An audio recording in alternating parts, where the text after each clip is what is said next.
Hello welcome back to my next video. അപ്പോഴേ നമ്മുടെ ചാനലിൽ കൂടുതൽ സബ്സ്ക്രൈബേഴ്സ് ഒരു 70% പേരും അമ്മമാരാണ് കേട്ടോ കാണുന്നത്. അപ്പോൾ ഞാൻ വിചാരിച്ചു ഒരു കുഞ്ഞു കുട്ടികളുള്ള അമ്മമാരാണ്. അപ്പോൾ ഞാൻ വിചാരിച്ചു ഇന്നത്തെ ഒരു റെസിപ്പി എന്ന് പറയുന്നത് നമ്മൾ കുട്ടികൾക്ക് കൊടുക്കാൻ പറ്റുന്ന ഒരു ഈസി ആയിട്ടൊരു തട്ടിക്കൂട്ടായിട്ടുള്ള ഒരു ഈവനിങ് സ്നാക്ക് ഉണ്ടാക്കാമെന്ന് വിചാരിച്ചു കേട്ടോ. ഇപ്പോൾ രാവിലെ ഉണ്ടാക്കുന്ന ബ്രേക്ക്ഫാസ്റ്റിന് ഉച്ചയ്ക്ക് ഈവനിങ്ങിൽ എങ്ങനെ ഒരു ഈവനിങ് സ്നാക്കാക്കി മാറ്റാമെന്നാണ് കേട്ടോ. അപ്പോൾ ഇതാണ് സംഭവം. നമ്മുടെ ഇഡലി മസാലയാണ് കേട്ടോ. ഇഡലി രാവിലെ കൊടുത്തു കഴിഞ്ഞാൽ അവർ കഴിക്കും, പക്ഷേ ഉച്ചയ്ക്ക് കൊടുത്താൽ കഴിക്കില്ല അല്ലേ. അപ്പോൾ അതെങ്ങനെ ഉണ്ടാക്കാൻ നോക്കാം.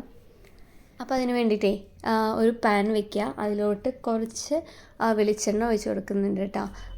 സൺഫ്ലവർ ഓയിലൊന്നും എടുക്കാൻ നിൽക്കണ്ട, കുട്ടികൾക്കായാലും നല്ല നാടൻ ശുദ്ധമായിട്ടുള്ള വെളിച്ചെണ്ണ. അതിലോട്ട് കുറച്ച് കടുക് ഇട്ട് കൊടുക്കുന്നുണ്ട്. പിന്നെ ഒരു 2 വറ്റൽമുളക്, വല്ലാണ്ട് അങ്ങോട്ട് എരിവ് വേണ്ടല്ലോ വെച്ചിട്ടാണ്, ഒരു ഭംഗിക്ക് വേണ്ടിയിട്ട് കുട്ടികൾക്കായ കാരണം.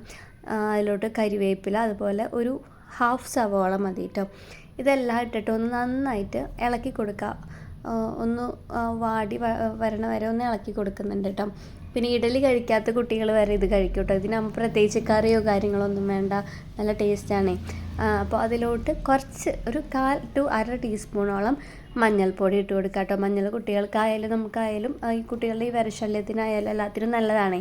അപ്പോൾ കുട്ടികൾക്ക് മഞ്ഞൾ കൊടുക്കുന്നത് നല്ലതാണ്. അപ്പോൾ ഞാൻ അത് ഇത്തിരി ഇട്ട് കൊടുക്കുന്നുണ്ട്. പിന്നെ കാശ്മീരി മുളക് പൊടി ഇട്ട് കൊടുക്കുന്നുണ്ട് കേട്ടോ. അതൊക്കെ എരിവിനനുസരിച്ച് മാറ്റി മറിച്ചും കൊടുക്കാം. പിന്നെ കുട്ടികൾക്ക് ഈ മഞ്ഞൾ രാവിലെ കൊടുക്കുന്നതേ അവർക്ക് ഈ തുമ്മൽ കഫക്കെട്ടൊക്കെ മാറാൻ നല്ലതാണ് കേട്ടോ. അപ്പോൾ ഈ മഞ്ഞളിൽ കുറച്ച് തേനൊക്കെ മിക്സ് ചെയ്തിട്ട് കൊടുക്കുകയാണെങ്കിൽ കഫക്കെട്ടിനായാലും ഈ അലർജി ഇഷ്യൂസിനൊക്കെ നല്ലതാണ് കേട്ടോ. അപ്പോൾ ഒരു ഡോക്ടർ പറഞ്ഞെന്താ. അപ്പോൾ എല്ലാവരും ജസ്റ്റ് അങ്ങനെയുള്ള കുട്ടികളൊക്കെ ഉണ്ടെന്നുണ്ടെങ്കിൽ ജസ്റ്റ് ഒന്ന് ട്രൈ ചെയ്ത് നോക്കൂട്ടോ അമ്മമാർ.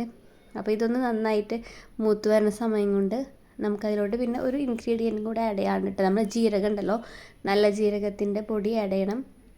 പിന്നെ കുറച്ച് ജിഞ്ചർ ഗാർലിക് പേസ്റ്റ് ഓപ്ഷണലാണ് കേട്ടോ. പിന്നെ ഈ സമയം നമുക്ക് മല്ലിയില ഉണ്ടെന്നുണ്ടെങ്കിൽ ഇട്ട് കൊടുക്കാം. എൻ്റെ കയ്യിൽ മല്ലിയില ഉണ്ടായിരുന്നില്ല കേട്ടോ. പിന്നെ നമുക്ക് കട്ട് ചെയ്ത് വെച്ചിട്ടുള്ള നമ്മുടെ ഇഡലി ഉണ്ടല്ലോ, നിങ്ങൾക്ക് ഇഷ്ടമുള്ള ഷേപ്പിൽ കട്ട് ചെയ്യാം. കുട്ടികൾ കഴിക്കുന്ന ഷേപ്പിലൊക്കെ ആക്കി കട്ട് ചെയ്യാം. പല പല ഷേപ്പിലും കട്ട് ചെയ്യാറുണ്ട് കേട്ടോ. ഇതിപ്പോൾ ജസ്റ്റ് സ്ക്വയർ പീസായിട്ട് കട്ട് ചെയ്യാണ്. ഇത്രയുള്ള സംഭവം റെഡി ആയിട്ടുണ്ട്. എന്നാൽ ഇത് ഇച്ചിരി കൂടി ചെറുതായിട്ട് കട്ട് ചെയ്യുകയാണെങ്കിൽ അതായത് കുട്ടികൾ കഴിക്കുന്ന സൈസിൽ അങ്ങനെ കട്ട് ചെയ്യാം കേട്ടോ. അപ്പോൾ ഇത്രയുള്ള റെസിപ്പി. അപ്പോൾ എല്ലാവരും ഉണ്ടാക്കി നോക്കിയിട്ട് അഭിപ്രായം കമൻറ്റ് ചെയ്യാം കേട്ടോ. അപ്പോൾ നമുക്ക് മറ്റൊരു ദിവസം അടുത്തൊരു നല്ല ടോപ്പിക്കായിട്ട് വരുന്നതുവരേക്കും till then take care, by.